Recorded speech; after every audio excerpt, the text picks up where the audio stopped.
I was part of the original crew that started SGORR in 1983, and it was my group of friends along with a second group and a teacher named Zachary Green who had brought us together that produced the original curriculum, which is still kind of largely in place.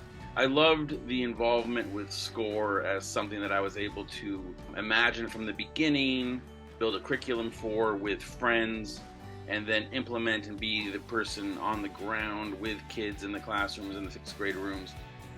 SGORR absolutely is still as necessary as it was 40 years ago.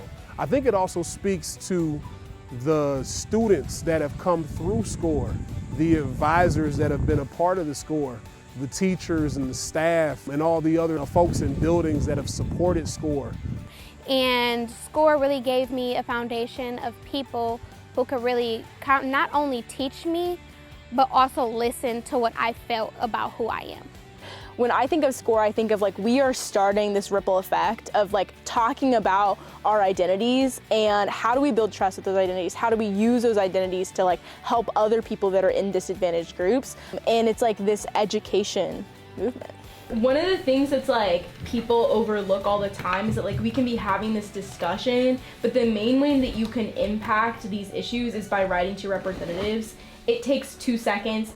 Well, I think the impact of SGORR is evidenced in part by the sustainability and longevity of SGORR.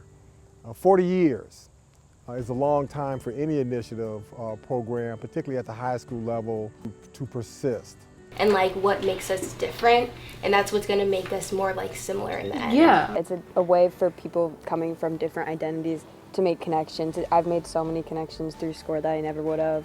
I'm talking about subjects that a lot of people never would have even thought about and get my point across in a way that's productive.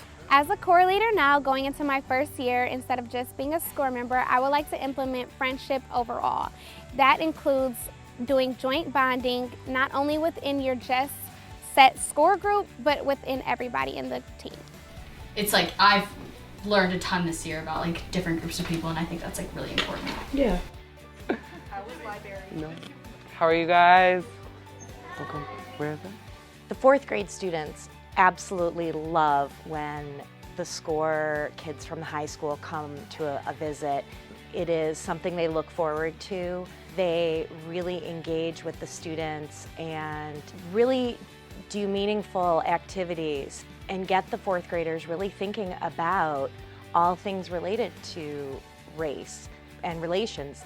For me, I think the biggest thing I've taken from SGORR is it's taught me about my own identity, which was something that coming into SGORR, I just really didn't understand the way my race impacted my life and how I felt about that.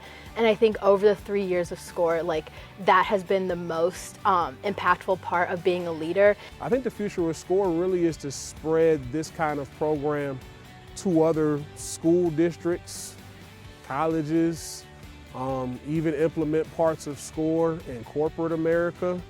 But I want to give a special shout out to the Shaker Schools Foundation. Shaker Schools Foundation has demonstrated an authentic commitment to the mission of the district as we seek to achieve and sustain inclusive excellence, educational equity for all of our students. And so we thank you from the bottom of our hearts for all that you do for so many.